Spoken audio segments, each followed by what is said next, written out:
हमारे अखिल भारतीय कांग्रेस कमेटी के प्रवक्ता और महाराष्ट्र मुंबई कांग्रेस कमेटी के रीजनल वर्किंग प्रेसिडेंट भी हैं चरण सिंह सप्रा जी। जाना पहचाना चेहरा है आप लोग की जो है वो सहायता से डिबेट में आप देखते हैं। हमारे रमन भल्ला जी जाने पहचाने हमारे उपाध्यक्ष और साबका मंत्री बलवान सिंह जी जनरल सेक्रेटरी हैं, विजय सानी जी जो देश के अंदर जो स्थिति है उसके ऊपर चर्चा करने के लिए अखिल भारतीय कांग्रेस कमेटी की तरफ से उनको यहाँ भेजा गया है आपसे मुखातिब होने के लिए। मैं आपका स्वागत करते हुए सप्रा जी का स्वागत करते हुए इनसे दरख्वास्त करूँगा कि आपको एड्रेस करें। नमस्कार।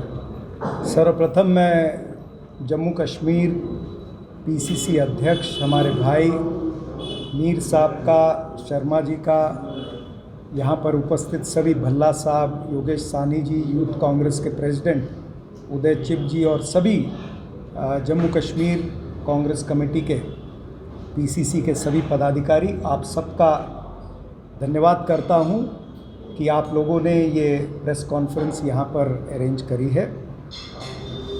सबसे पहले मैं जो कल दुखद घटना घटी है, कश्मीर के अंदर 3 हमारे जो भारतवासी हैं निहत्थे लोगों को मार दिया गया, निर्दोष लोगों की बलि हुई। मैं उसके लिए कंडोलेंस व्यक्त करता हूं और यहाँ का प्रशासन उसको लेकर के कड़ी कार्रवाई करेगा। हमें पूरा यकीन है हमारी फोर्सेस, चाहे वो जम्मू कश्मीर पुलिस है, चाहे सीआरपीएफ, बीएसएफ या जो भी पैरामिलिट्री फोर्सेस हैं जम्मू कश्मीर के अंदर, ये जो घटनाएं घट रही हैं लगातार,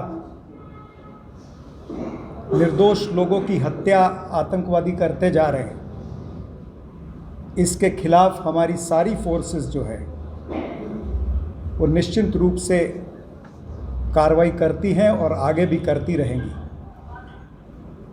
मैं आपके सामने हाजिर हुआ हूं देश के मुद्दों को लेकर के।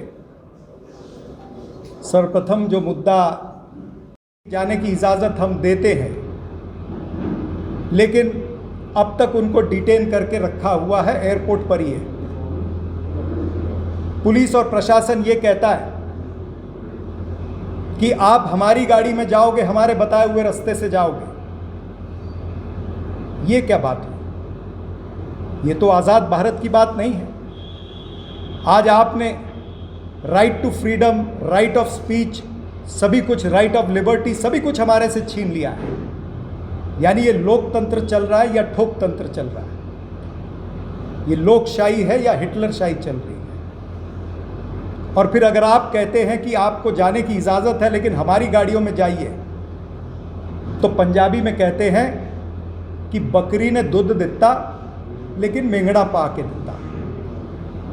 यानी आपके हिसाब से ही चला जाएगा, नहीं तो यहाँ पर चलने की इजाज़त नहीं है।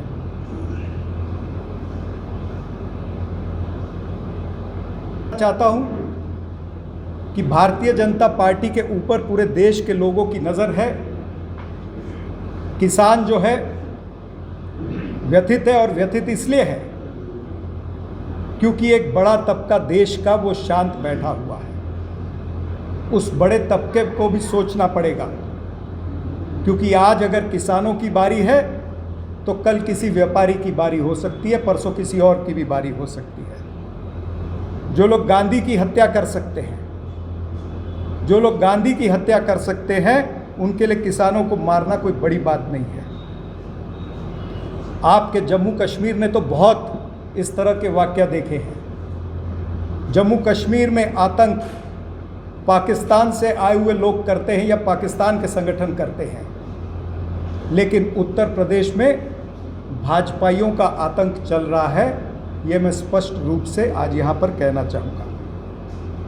और इस विषय को ख़त्म करते करते चंद लाइनें रामधारी दिनकर जी की मैं ज़रूर कहना चाहूँगा। जो पूरी भारतीय जनता पार्टी पर लागू होती है। जब नाश मनुज पर आता है, पहले विवेक मर जाता है।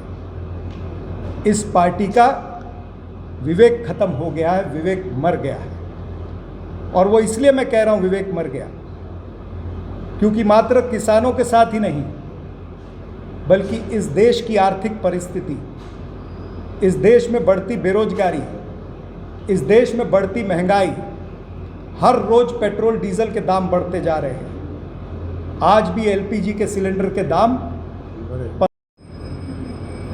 और लाइसेंस वाली कंपनी कौन सी है? वो विशाखापट्टनम की कंपनी है, जिसका एक छोटा सा उसका एक ओनर है जो दो रूम के फ्लैट में रहता है।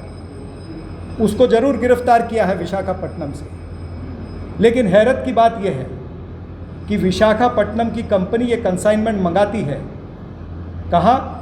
गुजरात में, मुंद्रा पोर्ट पे। हालांकि विशाखापट्टनम में भी बंदरगाह है, विशाखापट्टनम में पोर्ट है, चेन्नई में पोर्ट है जो बगल में है। ये कंपनी ने विशाखापट्टनम और चेन्नई को छोड़ करके अपना कंसाइनमेंट अडानी पोर्ट पर क्यों मंगवाया? और ये कंसाइनमेंट निकला है हीरोइन का, नशीले पदार्थों का। तो इतनी बड़ी घटना होती है और केंद्र की सरकार इस पे दुर्लक्ष्य करती है, इस पे ध्यान नहीं देती है। केंद्र की सरकार मात्र एक छोटे से व्यक्ति जिसके नाम से लाइसेंस था, जिसको लाइसेंस फी मात्र 10 लाख रुपए मिली है, उसकी तहकीकात कर रही है। लेकिन 3000 करोड़ का ये कंसाइनमेंट कैसे उतरा, किसका था और अडानी पोर्ट पर ही क्यों उतरा, इसकी कोई तहकीकात नहीं होती है।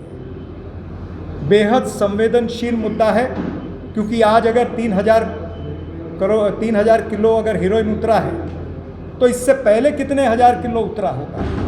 या आज नशीले पदार्थ उतर रहे हैं, कल को विस्फोटक भी उतर सकते हैं वहाँ पर। तो महात्मा गांधी जी के देश में और महात्मा गांधी के राज्य में, जहाँ पर नशा बैन है, वहाँ पर नशीले पदार्थ उतरते हैं, और हमें डर है कि वहाँ पर विस्फोटक पदार्थ भी कभी उतर सकते हैं। और जम्मू कश्मीर तो ये देखता रहा है, पुलवामा में किस तरह से अटैक हुआ, जिस मात्रा में आरडीएक्स पुलवामा में आया और हमारे 40 जवान शहीद हुए। आज तक केंद्र की सरकार ये बता नहीं सकी कि इतना आरडीएक्स कहाँ से इकट्ठा हुआ, कहाँ से आया।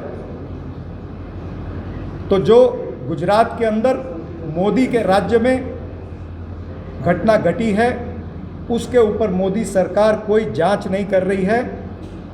हमारी मांग है कि ये जांच तुरंत होनी चाहिए। वैसे तो मुंबई के अंदर, मुंबई के बगल में जो आप खबरें अभी देख रहे हैं, जिसमें कुछ फिल्मी सितारों के बच्चे भी हैं, 400-500 ग्राम की हीरोइन मिली होगी, और वो 5 दिन से खबरें चल रही हैं।